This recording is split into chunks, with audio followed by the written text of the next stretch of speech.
My boyfriend had been severely bullied in school. To protect him, I was forced to drink dirty water, crawl like a dog, and have photos taken of me, which were then posted online. Even when I later developed depression, I still smiled and encouraged him, saying, "Don't be afraid." We had been in a relationship for 7 years, from campus life to wedding dresses. I thought I was his redemption. Until the night before our wedding. His first love came to see me and played a recording. That's when I found out that Grant had been with me only because of a bet. And that the bullying, which had haunted me like a nightmare, was a fabricated scheme he had created to win the bet. In the wedding car heading to the hotel, Grant leaned in and gently kissed the corner of my lips, ignoring the driver and the best man in the front seat. "My beautiful baby." I stiffened and forced a smile. "I'm wearing makeup, don't kiss me." Grant was in a well-tailored black suit, his bangs combed back, revealing a smooth forehead. He looked at me with concern, his eyes brimming with tenderness, almost overflowing. "What's wrong? You don't seem very happy." I was momentarily dazed, unsure whether he was acting or if he was sincere. "I woke up too early, I'm a bit tired," I said. His sharp eyebrows rose slightly. "You're not regretting marrying me, are you?" I froze for 2 seconds. After a pause, I casually pinched his cheek. "What are you thinking?" Grant took my hand and held it firmly, his gaze deep and soft, like a well. "It's too late to regret now. Sarah, promise me, never leave me, okay?" Grant had always been insecure and possessive, and I had known this even when we weren't together. If this had been before, I would have kissed his beautifully shaped lips and smiled, telling him, "What are you worried about? You saved my life." During the 6 months I had severe depression, all my friends distanced themselves from me, but Grant stayed by my side, unwavering. After surviving what felt like life and death, our love felt especially heavy. But now, I looked at the man I once loved most, and all I felt was a heart full of unfamiliarity. My eyes flickered, and I turned to look out the window, trying to hide. "Are we almost there?" "Sarah, you haven't answered my question." Grant, always perceptive, softened his voice and didn't let up. His sweet, teasing tone from when we were in love now sounded in my ears, but it only irritated me. I turned my head toward the car window. "I'll take a nap, wake me when we're there." "Okay." Grant hesitated, then leaned in to kiss my forehead lightly. "Rest well." The best man in the front seat sensed the tension and turned around to tease us. "Grant, can you act a little more grown-up? If this keeps up, she's going to have you wrapped around her finger after marriage. You talk too much." Grant laughed and cursed under his breath, holding my hand even tighter. I couldn't hold it in anymore. I looked up and said coldly, "Isn't this exactly what you wanted from the start?" The two men froze at the same time, their faces blank. The best man, Evan, had been close to Grant, and no one would have guessed that he had led the bullying of Grant back in university, which I had witnessed several times. Outraged, I collected evidence to help Grant report it to the teachers, but since Evan was the nephew of a school leader, the school ignored it. Grant was beaten worse, and I was dragged into it as well. At the time, Evan's favorite thing was to dump a bucket of filthy water in front of me and say, "Drink it, or I'll hit him." I hesitated, and his lackeys already threw a punch at Grant. Grant's face was forced to the side, and he glared at Evan with hatred. "It's none of her business, come at me." The bucket of water was murky, foul-smelling, and filthy. I fought to hold back my nausea and forced 2 words out of my throat, "I'll drink it." Grant's eyes went red with panic, and he shouted at me, "Sarah, do you think you're a savior? Don't drink it." Evan laughed, clapping his hands. "You two didn't even know each other before. For someone you don't even care about, you've made enemies with us. Sarah, do you think this is worth it?" With my face and nose soaked in the rancid water, I wondered briefly. Was it worth it? I didn't know. I could have chosen to ignore it, but maybe because I studied law, my sense of justice and compassion far exceeded others. I hated school bullying and wanted to save Grant, but I also wanted justice. But even though I used all my strength, the people led by Evan were only detained for a few days. This time, I had completely angered them. The next day, they slapped me over 20 times, forced me to crawl like a dog, and insulted me with the dirtiest and most degrading words. When I collapsed on the ground like a dead dog, I heard one of them mockingly say, this girl is the campus beauty of the law school, her face is amazing. Wonder what her body's like. I shrank back, begging for mercy for the first time. I'm sorry, please. They laughed lewdly. Look at her, we're not doing anything else. I struggled and screamed, but they pinned me down, my arms and legs immobilized. My clothes were ripped off, and their disgusting, sticky fingers roamed my body. Purple bruises appeared on my porcelain white skin, and tears blurred my vision as I was surrounded by despair and helplessness. If I had a knife in my hand, I think I would have stabbed them all without hesitation. That day, they didn't just watch, they took pictures. The next day, the sexy photos of the law school's campus beauty spread across campus. About a week later, I was diagnosed with severe depression and forced to take a leave of absence from school. Grant rented a house off campus and stayed with me day and night. He cried a lot, and the words he said most often were, "I'm sorry." When I refused to eat, he fasted with me. If I cut my wrist with a small knife, he would copy my actions and cut himself the same way in front of me. I can't explain exactly when my feelings for him grew, but by the time I realized it, I was deeply entangled and couldn't escape. The year we graduated, I discovered by accident that Grant and Evan had set aside their past conflicts and became very close. So I privately reminded him, "Evan bullied us like that, how can you still be friends with him?" He patted my head and sighed softly. My family's company has a lot of business dealings with his. Social connections can't be avoided. Sarah, people have to look forward. His voice was light and airy, almost as if he was hinting at something. We had a huge argument about it. Grant gently coaxed me, and even had Evan come over to apologize. I couldn't understand it. Bullies didn't deserve forgiveness, and Grant, of all people, was someone who would hold a grudge forever. I genuinely hated Evan, but at the same time, I loved Grant to the core. Out of sight, out of mind, I no longer interfered with their relationship, but I never gave Evan a warm look. 5 years later, the night before my wedding to Grant, his first love, Brenda, came to see me and played a recording. That's when it all became clear to me. Grant and Evan had been in it together from the beginning, conspiring to play me like a fool. After hearing the recording, I stood there in shock, my heart feeling like it had been ripped apart, the pain so sharp it was hard to breathe. It turned out that the bullying had been a carefully planned conspiracy. I couldn't sleep that night, and torturously listened to the recording over and over again. I still couldn't understand why the man who had sworn he would marry me was the same one who had bullied me and caused my depression. After I asked that question, there was a long, heavy silence in the air. I tiredly closed my eyes.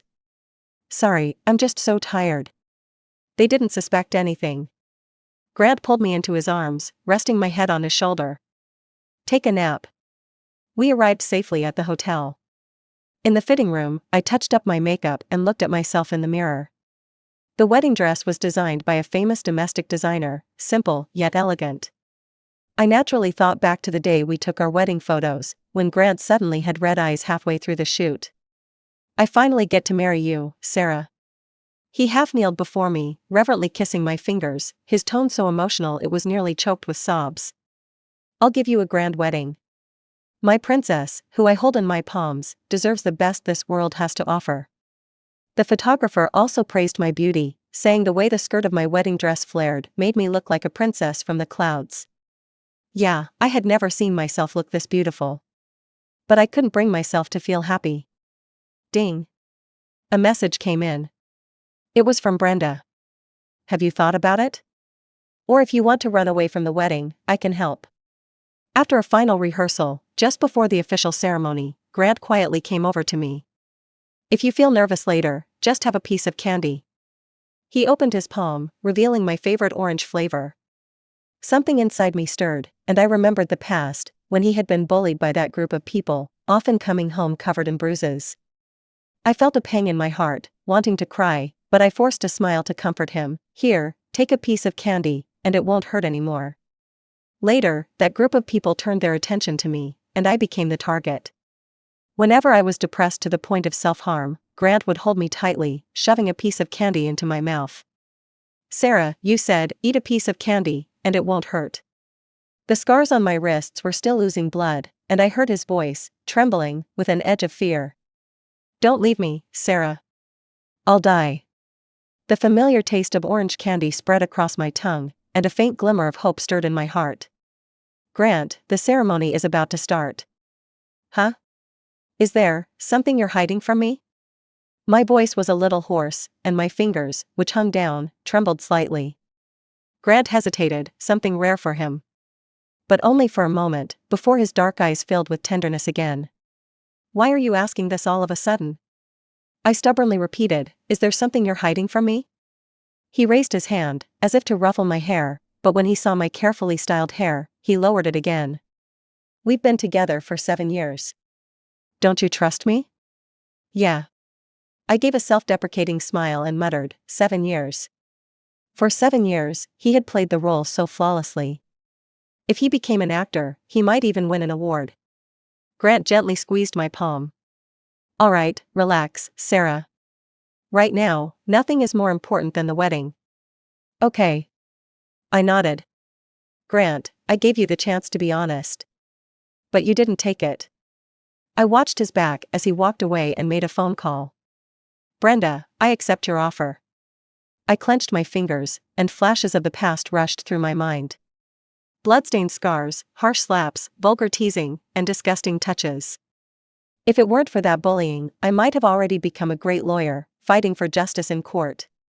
Instead of being forced to drop out, heartbroken, and abandoning my law degree. Running away from the wedding isn't enough, I said, the coldness in my eyes growing.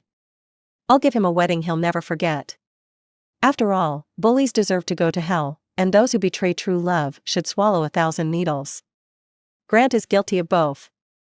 How should I punish him?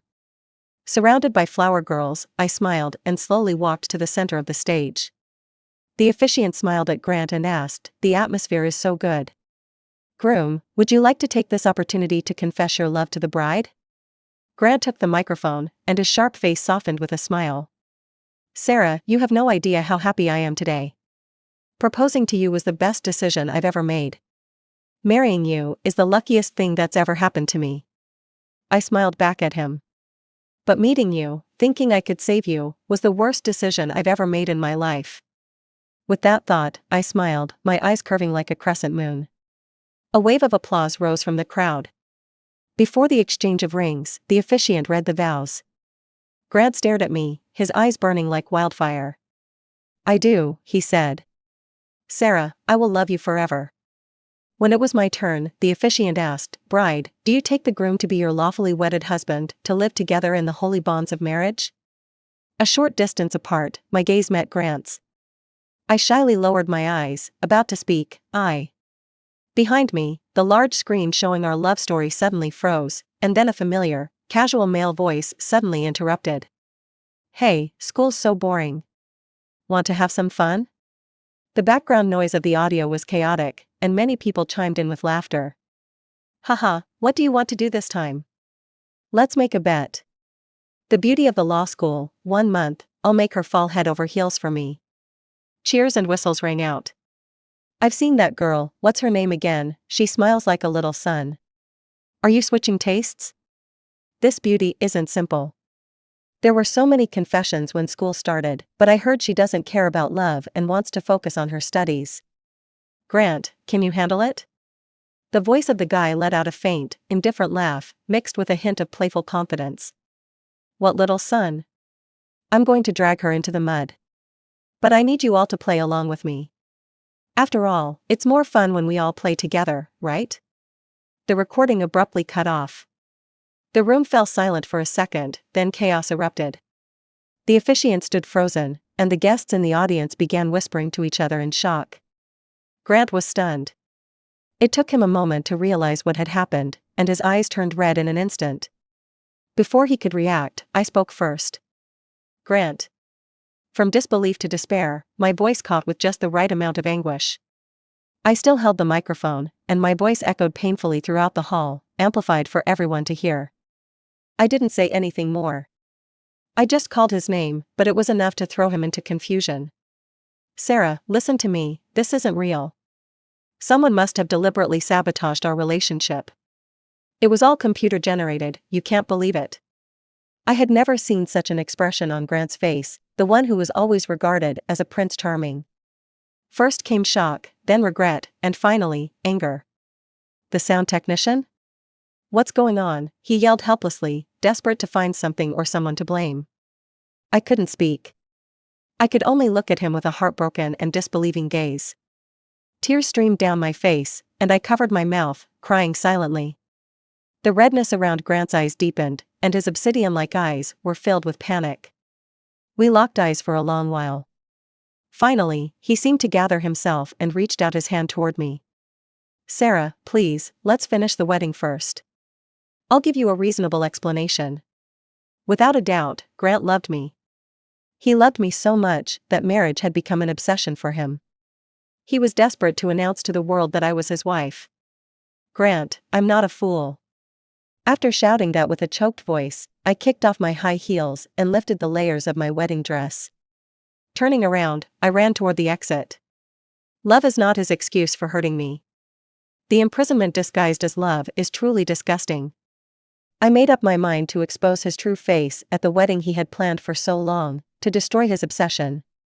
The sudden turn of events caught everyone off guard, and the crowd immediately grew restless. I heard many people calling my name from behind, but I didn't stop even for a second. Brenda's convertible sports car pulled up as promised in front of the hotel. She smiled brightly, took off her sunglasses, and waved at me. Sarah, I'm here to rescue you. Brenda's personality is a lot like my old self, but with an added flair and confidence. She grew up with Grant, was in love with him for years, and when he rejected her confession, she left for studying abroad in anger. After learning the truth last night, I was heartbroken, but still couldn't help but question her, whether she was lying to me just because she couldn't have Grant. She didn't hold back, and slapped me on the head. It's been years, I'm already engaged. I only came back because I felt guilty seeing you marrying that scumbag, just wanted to remind you once. She also suggested I make a copy of the recording, just in case. And it turned out to be useful. As I was about to get into the car, I clearly heard Grant's voice calling my name. Sarah. I turned around to look. He was wearing a custom suit, his broad shoulders and long legs more pronounced. He should have looked dignified and elegant, but his eyes were red, and all his grace was gone. Don't go, don't leave me. We promised to be together forever. He stared at my face, his carefully styled hair disheveled by the wind, some strands covering his eyes. Combined with his sharp features, there was a kind of desolate beauty to him. But after just one glance, I got into Brenda's car without hesitation. Take me to my place, and please drive fast. After driving for a while, Brenda looked at me with shining eyes. I thought you'd soften up, but you did well. When it's time to cut ties, just do it. I closed my eyes and didn't look at the slowly shrinking figure of Grant in the rearview mirror. Thank you. I said it sincerely. Brenda smiled carelessly. No problem, I do good deeds every day. Just treat me to a meal next time. I agreed willingly. She dropped me off downstairs, and before leaving, she warned me again. He'll probably come looking for you tonight. Don't soften up, okay? I think I've figured it out. He's just a yandere. Ever heard of that term? It's really scary. I got it. I couldn't help but laugh, thinking this first love of mine certainly had some unique traits. That night, Grant waited downstairs at my place until morning. Dozens of missed calls, hundreds of messages, all begging to see me just once. I read them all, but didn't reply.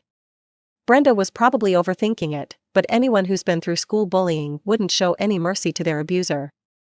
For the next week, I locked myself at home and refused to see anyone. My parents were upset with me for making a fuss, and some kind-hearted friends came to comfort me. Some of our college classmates were on the guest list. After they went back, they made the whole thing into gossip, spreading it everywhere. The wedding had been so grand, and on the day of, a number of gossip reporters showed up, capturing the full process of my escape. Thanks to them, Grant, Evan, and the others became notorious, the laughingstock of the city, everyone's target. On the evening of the 8th day, I finally calmed down and went out to have dinner with Brenda. As soon as I stepped outside, I saw Grant's luxury car parked blatantly downstairs. He had been leaning against the car for who knows how long, looking haggard, with stubble on his chin. In just a few days, he seemed to have aged 10 years. cigarette in hand, surrounded by a pile of cigarette butts. When he saw me, Grant froze for a moment, then immediately snuffed out the burning cigarette with his bare hands. He anxiously tried to explain to me, "Sorry, I didn't mean to smoke." Hearing that, I felt somewhat dazed. He had always smoked, but I hated the smell. After graduation, he suggested we move in together, and I thought it was too soon. He kept pushing until I finally agreed, on the condition that he quit smoking. He promised, holding me tight, "Whatever you say, wife." Since then, I never smelled a trace of smoke at home. It's no longer my problem. I walked past him. He grabbed the hem of my clothes, his voice pleading and pitiful, like a stray dog abandoned by its owner. "Sarah, you knew, didn't you?" Grant wasn't stupid. The scene Brenda and I orchestrated at the wedding was clearly planned in advance. "Yeah," I said flatly, "I've known from the start that the whole thing was a show directed and performed by you, Grant. Are you done yet? I'm going to eat." "Please don't, Sarah." Grant clung to me, his voice weak. "I was just a kid back then, it was all a joke." I laughed bitterly in anger. Picking up a cigarette butt from the ground, I looked down and asked him, "Do you know what it feels like when it's pressed out on your shoulder?" I pulled down my collar, revealing the scars, big and small. 7 years, and these scars are still here. How could Grant not know? Countless nights of passion, he left marks all over my body. What was he thinking back then? Was he moved by his own affection, or was he simply reverently playing with a trophy? I looked at Grant, who was stunned, and smiled. "Do you know what it feels like to be slapped 20 times, or to have your clothes ripped off and pictures taken?" "Stop." Grant yanked me into his arms, holding me tightly, his voice choked with emotion. Maybe he had gotten too caught up in his own drama, forgetting that he too was part of the show. "I'll kill them all, okay? I'll avenge you, Evan, and everyone who ever hurt you. I won't let any of them go." Brenda was right. Grant definitely has a Yandere side to him. He's possessive and obsessive, and once he fixates on someone or something, he never lets go. But I smiled, showing a cruel grin. "They're all your instructions, Grant. You're the one to blame, aren't you?" Grant was deeply shaken by this. His eyes filled with rage, trembling as he tried to cover my mouth. I smiled brightly, flipping through my phone. "I still have those photos, want to see them?" Grant, avoiding it, grabbed my phone and turned up the volume. "It's all in the past, Sarah. I've told you so many times, we need to look forward." I just stared at him. After a long pause, he finally gave in, eyes red. "Sarah, what do I have to do for you to forgive me?" I lowered my eyes, thought for a moment, and then smiled. "Only by experiencing the suffering I went through will you have the right to ask for my forgiveness." I had my lawyer draft the divorce agreement and send it to Grant's house for him to sign. As expected, he refused. "Sarah, I'll make it up to you in my own way, but I absolutely won't agree to the divorce." For the next month, Grant truly showed me his compensation. I didn't block his number, giving him the chance to contact me. First, there were a few photos. I opened them, and they were selfies with his bare upper body. Dark scars covered his tanned arms and shoulders.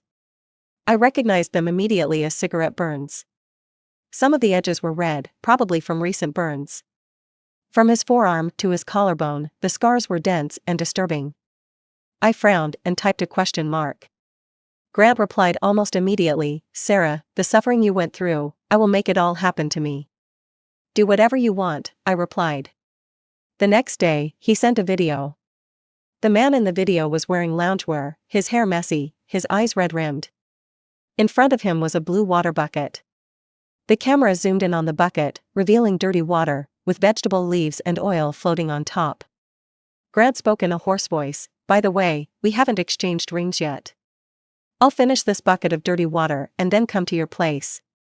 We'll exchange rings and complete the final step of the ceremony, okay?" Without hesitation, he picked up the bucket. As his Adam's apple bobbed violently, the water level slowly dropped. After drinking about a third, Grant suddenly stood up and staggered off toward the bathroom. 2 minutes later, he returned to the camera, his thin body slumped, his face smeared with a gray liquid. He forced a smile and, looking through the screen, asked me, "Feeling better, Sarah?" I didn't react. The video was over half an hour long, but I turned it off halfway through, disgusted. That was only the beginning. What does a hunter with an obsessive desire for possession fear the most? I closed the chat window and called Brenda. I thought you were going to introduce me to a new boyfriend. Tell him to come over to my place. Not doing anything, just a date at home to save money. A few days ago, I had treated Brenda to a meal. She couldn't stand how tense I always looked and offered to set me up with someone. She swiped through her phone. How about this one? A dentist. Super classy. I had rejected him without thinking, but now that Grant was coming over, if I wanted to hit him hard, I needed backup. The dentist arrived quickly. His name was Luke, handsome, with a warm, refined air. 10 minutes later, Grant knocked on the door. I was the one who opened it. The moment the door swung open, madness flickered in Grant's eyes. He grabbed Luke by the collar and slammed him against the wall, shouting, "Who the hell are you?" Luke didn't seem fazed at all. "I'm Sarah Suter. She invited me over for dinner." He smiled slightly. "You must be her ex-husband, Grant, right?" "I'm Sarah's husband, the legal kind," Grant gritted through clenched teeth. "You're pursuing her? Am I dead to you?" I casually reminded him, still wearing my apron. "We're already divorced." Grant released Luke and glanced at me, his face a mask of sorrow. "Sarah, I told you, in my dictionary, there's no such thing as divorce. It's only widowhood." "Oh." I shrugged dismissively. "There are many ways to divorce. I'm trying to spare you the embarrassment. Don't force me to take this to court." Grant's eyes turned bloodshot, and tears traced his sharp jawline. It seemed like he didn't hear me. Trembling, he pulled a small box out of his pocket. "You said the diamond was too big and too flashy, so I had a designer create this one just for you. Here, Sarah, let me put it on for you." Luke stepped forward, brushing Grant's hand away with one swift motion. "Mr. Grant, you're interrupting my dinner date with Miss Sarah." The silver ring clinked as it fell to the floor, the sound sharp and clear. It almost felt like the sound was signaling that my connection with Grant was done for. Grant froze for 2 seconds, then suddenly snapped. "What the hell do you think you are?" "Grant." Just as his fist was about to strike Luke's face, I shouted. "We're done. How much longer do you plan to make a scene?" The hostility in his body evaporated the moment I spoke. I bent down to pick up the delicate ring. In front of Grant, I casually tossed it into the trash can. Why keep something useless? I watched his expression crack, piece by piece. As if that wasn't enough, I leaned closer to his ear and sighed softly. "You're a great actor. Sometimes I wonder, since you managed to lie to me for 7 years, why didn't you do a better job hiding it? You could have fooled me for a lifetime." Grant's eyes were almost pleading, his voice hoarse, raw with emotion, as if sandpaper had scraped his throat. "You said, if you could experience the pain I went through, you'd give me another chance. I've done that, haven't I? Sarah? How about this?" I raised an eyebrow coldly. "Kneel and apologize to me, then I'll think about it." Without hesitation, Grant bent his knees and dropped to the floor. Like a dying dog groveling at my feet. "I'm sorry, my Sarah, I'm sorry." My mind drifted back 6 months. Grant, dressed in a sharp suit, half-kneeled in front of me, holding flowers and a ring, asking for my hand in marriage. That day, my makeup had been ruined by tears, and I clung to his waist, making threats. "Grant, if you ever treat me badly, I'll never let you off the hook." He sealed my words with a kiss, urgent and passionate. "I love you, and I'll love you forever." Back then, those heavy promises felt real, but now, in this moment, they were nothing but a joke. I lifted my head, unwilling to let him see my reddened eyes. Grant was still pleading, desperately. "You say kneel, and you actually kneel, how low can you get?"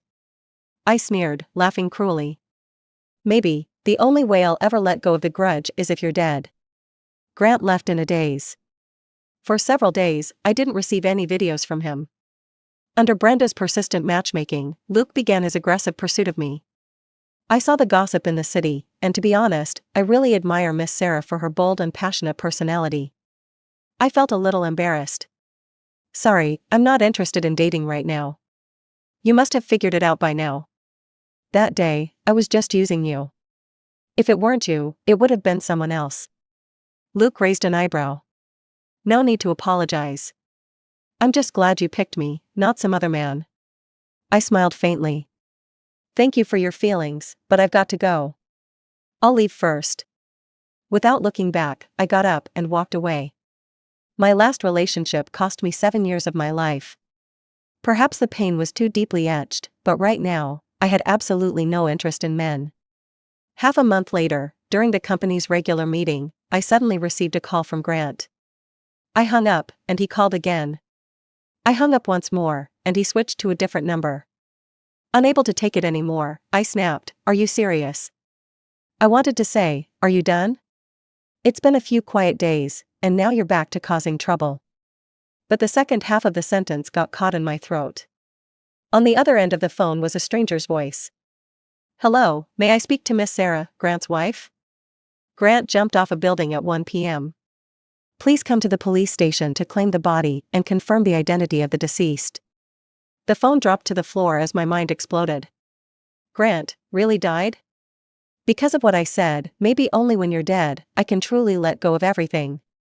He took half a month to arrange everything, and at 1 p.m., he stood on the rooftop, calmly ending his life. The police said that before jumping, he had written a note on his phone, addressed to me. I paused the meeting and stared blankly at my computer screen for a long time. I didn't ask the police what the note said, nor did I go to identify the body. I had made up my mind to cut ties with him completely. Was this my revenge? I couldn't describe what I was feeling. Just recently, I was in his arms, discussing wedding details. I said I wanted to have a daughter after marriage, to do her hair and put her in beautiful dresses. Grant buried his head in my neck, his voice muffled. I don't want that. I don't want a child taking your attention away. I poked his forehead. Hey, you're jealous of a daughter? I've told you so many times, I love you the most. Having a child won't change that. His fluffy head rubbed against my neck like a clingy puppy. Half serious, half acting cute, he said. Sarah loves Grant the most, but Grant only loves Sarah. Lovers turned into enemies, and all that remained was a cold, lifeless body. Lying in the morgue, unclaimed. In a daze, I remembered Grant's words. In my dictionary, there is no divorce, only widowhood. A self-fulfilling prophecy. The wind blew in from the window, and I exhaled slowly. So be it. Grant, let's not meet again in the next life. We are clear. Brenda and her fiancé were going abroad to settle down, and I saw them off at the airport. Before they left, I gave her a big hug. I won't say much more, but when you two get married, I'll give you a surprise gift. Brenda smiled softly and tucked a stray hair behind my ear. 7 years ago, at a gathering of old friends, I accidentally recorded that audio and saw through Grant's true nature. Unable to accept that the person I had liked all my life was a complete scoundrel, I chose to study abroad and stayed away for years. During that time, I occasionally thought about how that girl who was tormented by Grant was doing. But by hiding the truth, I was no better than one of his accomplices. So you came back to save me? I looked up at her and met her gaze. Thank you, Brenda. It's because there are people like you that this world doesn't seem too bad. She stared at me, smiling. You're a lot like me, Sarah. Your empathy and sense of justice go far beyond others. If it hadn't been for that disaster, you should have become a great lawyer. Maybe I still can. I winked at her. I'm preparing for the bar exam. In my spare time, I go to universities in the city to give lectures on anti-bullying laws. Brenda gave me a thumbs up. Speaking of which, aren't you curious about what Grant said to you before he died? I shook my head. From the moment you told me the truth, right before the wedding, we've had no relationship anymore. True, Brenda nodded, you always see things clearly. By the way, my friend at the police station said that when he jumped, he was clutching something in his hand, and even after he died, he didn't let go. I felt a sudden chill. What was it? Hey, turns out it was a piece of candy, just one of those common orange-flavored hard candies. Really strange, huh? He commits suicide but is holding on to candy? Bonus Grant. After leaving Sarah's house, I was numb, each day feeling like a year. I locked myself in my room, drinking, passing out, waking up, and drinking again. Evan couldn't stand it anymore, broke down my door, and grabbed me by the collar, yelling at me. "Are you out of your mind? There are plenty of beautiful women out there. What kind of woman do you want that you can't get?" My blood boiled, and I clenched my fist, slamming it into his face. "Don't you dare insult her. Sarah was more than just a beautiful woman to me. She was mine, my one true love." Evan cursed and stormed off. I lay on the floor, my mind hazy, and Sarah's figure appeared before me. With her high ponytail and bright smile, she was like a vibrant little sun. That was Sarah, 7 years ago. I had arranged for Evan and his friends to beat me up on the path she would take to her dorm, and when she saw them, without hesitation, she yelled, "Hey, you guys, stop it, or I'll call the teacher." I had planned to evoke her sympathy, but I didn't expect her to fall for it so easily. She was the most radiant, most righteous girl I had ever seen. And so I became even more determined to pull her down from the sky and drag her into the mud with me. What started as a bet turned into something I couldn't escape from. I fell in love with Sarah, and her smile became addictive. Evan noticed and asked if I wanted to stop. I laughed. "It's not enough that I like her. You guys need to force her into liking me, no, loving me." So they stripped her, uploaded photos to the campus website. When Sarah was on the brink of collapse, I was the only one by her side. See, I could be her savior. I wanted everyone to envy the little sun that smiled only for me. In the days that followed, even though I burned myself with cigarette butts, leaving scars all over my body and slashes across my wrists, Sarah never looked at me again. Her words kept echoing in my mind uncontrollably, "Maybe only when you die, I can finally let go. Maybe only when I die." Why not? I thought. As long as Sarah is happy, what is my life worth? I think I must be crazy. After taking half a month to arrange everything, on a summer afternoon, I stood on the rooftop. Before jumping, I typed a few words on my phone. "Sarah, my wife, I've transferred all my assets to your name. You love law and believe in fairness and justice, use this money to do whatever you like. Don't be sad for me. Death is my choice, the best way to make it up to you. Sarah, this might be the last time I call you that. I love you." I put down the phone, took out a piece of the orange candy I always carried with me, unwrapped it, held it in my palm, and jumped. The wind howled in my ears, and the candy melted in my hand, sticky and strange. It was as if Sarah held my hand and said to me, "Eat a piece of candy and the pain will go away." And,